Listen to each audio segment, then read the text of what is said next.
வணக்கம். இது வடலியின் இரவு நேர பிரதான செய்திகளோடு இணைந்து கொள்ளும் நான் ரேகா சுஜேந்திரன்.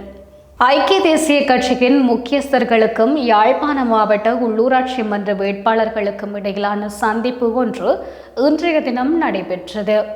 இன்று முற்பகல் யாழ்ப்பாணத்தில் உள்ள தனியார் விருந்தினர் மண்டபம் ஒன்றில் முன்னாள் இராஜாங்க அமைச்சரும் ஐக்கிய தேசிய கட்சியின் யாழ்ப்பாணம் மற்றும் கிளிநொச்சி மாவட்டங்களுக்கான அமைப்பாளருமான விஜயகலா மகேஸ்வரன் தலைமையில் நடைபெற்றது. கூட்டத்தில் ஐக்கிய தேசிய கட்சியின் தவிசாளர் வஜிர அபிவர்த்தன, பொதுச் செயலாளர் தரதா அத்துக்கொருள மற்றும் உதவி தலைவர் அகிலவிராஜ் காரியவசம் வேட்பாளர்கள் என பலரும் கலந்து கொண்டனர். பட்டிலந்த வதை முகாம் விவகாரத்தை தூசுதட்டும் இன்றைய அனுர தலைமையிலான அரசு அன்று மக்கள் மத்தியிலும் நாட்டிற்கு காட்டிய கோர முகத்தை நாட்டு மக்கள் மறந்துவிடவில்லை என சுட்டிக்காட்டிய சோசலிச சமத்துவ கட்சியின் காரைநகர் வேட்பாளர் பரமு திருஞான சம்பந்தன் யாராக இருந்தாலும் நீதியின் முன் நிறுத்தப்படுவது அவசியம் என குறிப்பிட்டார்.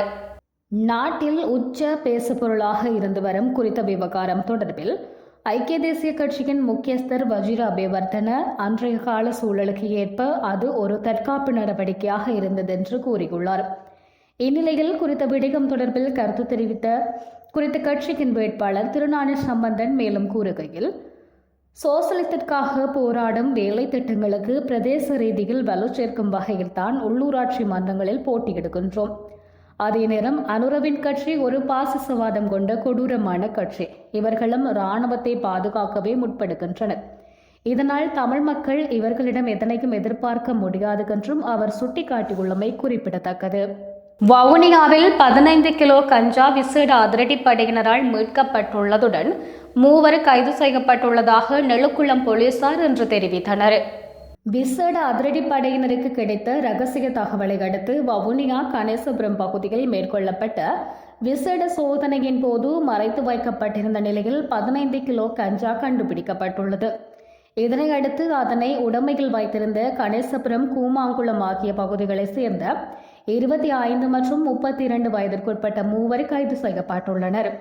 கைப்பற்றப்பட்ட கஞ்சா மற்றும் கைது செய்யப்பட்ட நபர்கள் நெழுக்குளம் போலீசாரிடம் விசேட அதிரடிப்படையினரால் ஒப்படைக்கப்பட்டுள்ளனர். மேலதிக விசாரணைகளின் பின் நீதிமன்றில் முற்படுத்த நடவடிக்கை எடுத்துள்ளதாக நெழுக்குளம் போலீசார் மேலும் தெரிவித்துள்ளனர். கச்சதீவு பிரச்சினையை வைத்து தமிழகத்தில் வாக்கு வேட்டை அரசியல் நடத்தப்பட்டு வருகின்றது. இது எப்படி இருந்தாலும் கச்சதீவு என்பது இலங்கைக்கு உரியதாகும் என்று கடற்றொழில், நீரிகள் மற்றும் கடல் வளங்கள் அமைச்சர் ராமலிங்கம் சந்திரசேகர் தெரிவித்தார். பிரதமர் நரேந்திர மோடியின் இலங்கை விஜயம் மற்றும் கச்சதீவு பிரச்சினை என்பன தொடர்பில் யாழில் இன்று ஊடகங்களிடம் கருத்து வெளியிடுகையிலேயே அமைச்சர் இவ்வாறு கூறினார். தமிழகத்தில் தேர்தல் வருவதாக இருந்தால் அதனோடு சேர்ந்து கச்சதீவு பிரச்சனையும் வந்துவிடும். அதேபோல தேர்தல் பிரச்சாரத்திலும் அது பேசுபொருளாக மாறும். கருணாநிதி, எம்ஜிஆர், ஜெயலலிதா காலங்களிலும் இது பற்றி பேசப்பட்டது. தற்போது முதல்வர் மு.க.ஸ்டாலினும் அவ்வழியை கையாண்டுள்ளார். ஆனால் கச்சதீவு இலங்கைக்கு சொந்தமானது என்பதை சர்வதேசம் கூட அங்கீகரித்துள்ளது எனவும் அமைச்சர் குறிப்பிட்டார். எனவே தமிழகத்தில் தேர்தலுக்கு வேண்டுமானாலும் கச்சதீவு பிரச்சனையை வைத்து விளையாடலாம். அது இலங்கைக்குரியது என்பதே அரசாங்கத்தின் நிலைப்பாடாகும். அதேவேளை தமிழக மீனவர்களிடமிருந்து பெறப்பட்டு அரசுடைமையாக்கப்பட்டுள்ள கப்பல்களை ஆழ்கடலில் மூழ்கடிப்பது தொடர்பில் இன்னும் இறுதி முடிவு எதுவும் எட்டப்படவில்லை. அதன் பயன்பாடு தொடர்பில் ஆராயப்பட்டு வருகின்றது எனவும் அமைச்சர் ராமலிங்கம் சந்திரசேகர் குறிப்பிட்டார். தொடர்வது விளையாட்டு செய்தி. 22வது வடக்கின் பெரும் சமர் மட்டுப்படுத்தப்பட்ட கிரிக்கெட் தொடருக்கான ஊடகவியலாளர் சந்திப்பு இன்று யாழ் பரியோவான் கல்லூரியில் இடம்பெற்றது. யாழ் மத்திய கல்லூரி மற்றும் யாழ் பரியோவான் கல்லூரிகள் மோதும் வடக்கின் பெரும் சமர் என்று வர்ணிக்கப்பட்ட 22வது மட்டுப்படுத்தப்பட்ட ஓவர் கொண்ட கிரிக்கெட் சுற்றுப் போட்டி 5ஆம் திகதி 4ஆம் மாதம் 2025ஆம் ஆண்டு பரியோவான் கல்லூரி மைதானத்தில் நடைபெறவுள்ளது. இத்தொடரில் ஒழுங்கமைப்புகள் தொடர்பான ஊடகவியலாளர் சந்திப்பு இன்று நடைபெற்றது. இந்நிகழ்வில் இரு கல்லூரியின் அதிபர்கள் உட்பட கல்லூரி நிர்வாகத்தினர் கலந்து கொண்டு போட்டி தொடர்பான முன்னாயத்த நடவடிக்கைகள் தொடர்பாக கலந்துரையாடப்பட்டது.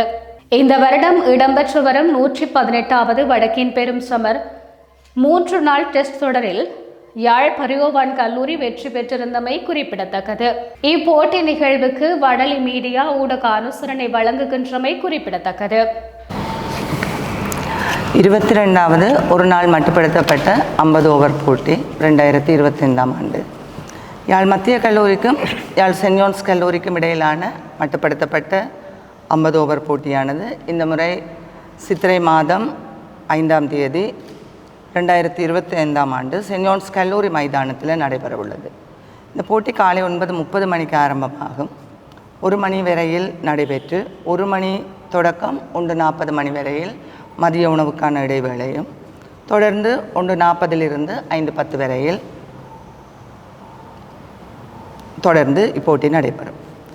இந்த போட்டிக்கான பரிசில்களாக ஆட்டநாயகன் விருது, ட்ராஃபி, சக்தி எஃப்எம், அத்துடன் கிஃப்ட் வவுச்சர் வடலி மீடியா, வெற்றி பெறும் அணிக்கான கேடயம் வடலி மீடியா, வெற்றி பெறும் அணிக்கான பணப்பரிசில் ரூபாய் 25,000 சென்ட் ஜோன்ஸ் கல்லூரி முன்னாள் அதிபர் அமரர் சி. தனபாலன் அவர்களின் ஞாபகார்த்தமாக எஸ்கே அன்னலிங்கம் அவர்களால் வழங்கப்படும். சரஸ்வதி ஞாபகார்த்த பணப்பரிசில் ரூபாய் 5 லட்சம். திரு புஷ்பாகரன் UK யாழ் மத்திய கல்லூரி பழைய மாணவர், அவரின் தாயின் நினைவாக இதனை வழங்குகிறார்.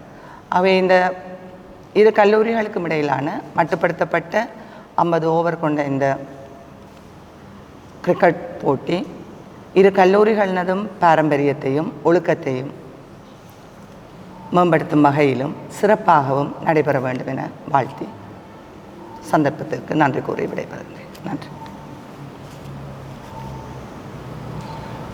நன்றி திருமதி செல்வகுணாளன் அவர்களே. கடந்த மாதம் யாழ் மத்திய கல்லூரிக்கும் சென்ட் ஜான்ஸ் கல்லூரிக்கும் இடையிலான 3 நாள் பெருந்துடுப்பாட்ட போர் இது நிறைவு பெற்றிருந்தது. அந்த வகையிலே அந்த துடுப்பாட்ட போட்டியை சிறப்பாக நடத்துவதற்கு உதவி புரிந்த இரு கல்லூரி சமூகத்தினருக்கும் கிரிக்கெட் ஆர்வலர்களுக்கும் நாங்கள் இந்த கணத்திலே நன்றியை தெரிவித்துக் கொள்கின்ற அதே வேளையிலே அதனோடு தொடர்பாக வருகின்ற 5ஆம் தேதி சனிக்கிழமை நடைபெற இருக்கின்ற மட்டுப்படுத்தப்பட்ட 50 ஓவர்கள் கொண்ட துடுப்பாட்ட போட்டியை காண வருமாறு நாங்கள் கிரிக்கெட் ஆர்வலர்களுக்கும் பழைய மாணவர்களுக்கும் மற்றும் சென்ட் ஜான்ஸ் கல்லூரி யாழ் மத்திய கல்லூரி சமூகத்தினருக்கும் நாங்கள் அன்பாக அழைப்பு விடுக்கின்றோம். இந்த ஆட்டம் அன்றைய தினத்திலே காலை 9 மணிக்கு ஆரம்பமாக இருக்கின்றது. அதற்கு முன்பதாக அங்குராப்பண நிகழ்வாக 8:30 மணிக்கு கொடியேற்றும் வைபவத்துடன் இந்த நிகழ்வு ஆரம்பமாகும். அதனைத் தொடர்ந்து 9 மணிக்கு விளையாட்டு ஆரம்பமாகும். இந்த நிகழ்வை பார்ப்பதற்கு வருகின்ற பார்வையாளர்களுக்கான அறிவுறுத்தல்களையும் நாங்கள் இங்கே தர விரும்புகின்றோம். மைதானத்தின் கிழக்கு புறமாக அமைந்திருக்கின்ற பழைய பூங்கா வீதியிலே இருக்கின்ற வாயில்களின் ஊடாக இந்த பார்வையாளர்கள் உள்ளே வர முடியும்.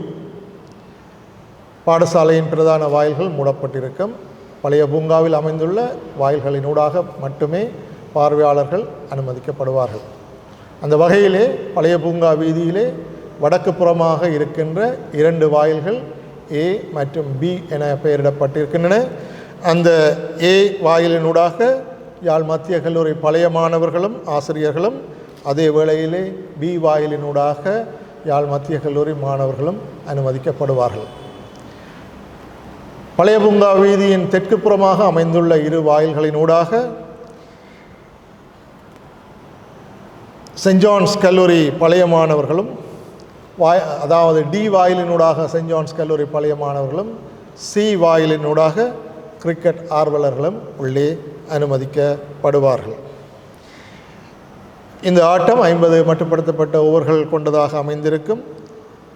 இந்த விளையாட்டை மிகவும் சிநேகபூர்வமாகவும் விளையாட்டின் அதாவது கிரிக்கெட்டின் மாண்பு பேணப்படும் முகமாகவும் விளையாட அதே வேளையிலே பார்வையிட வருமாறு நாங்கள் அனைவரையும் அன்புடன் அழைக்கின்றோம். அதே வேளையில் இந்த 2 கல்லூரிகளினதும் விளையாட்டு வீரர்களை நாங்கள் வாழ்த்தி அவர்கள் தங்களுடைய திறமைகளை நல்ல முறையிலே வெளிக்காட்ட வேண்டும் என வேண்டி விடைபெறுகின்றோம். நன்றி.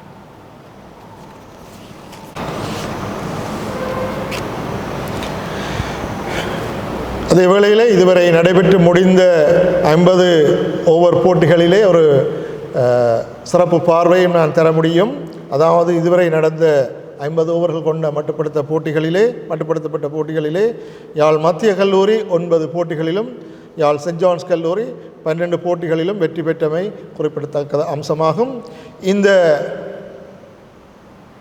துடுப்பாட்ட போட்டி, அதாவது இந்த 50 ஓவர்கள் கொண்ட மட்டுப்படுத்தப்பட்ட துடுப்பாட்ட போட்டியினை நீங்கள் வடலி மீடியா வினாலே எடுத்து செல்லப்படுகின்ற யூடியூபிலே நீங்கள் கண்டுகளிக்க முடியும் நேரடியாக என்பதையும் இந்த கணத்திலே நான் உங்களுக்கு தெரியப்படுத்துகின்றேன். நன்றி.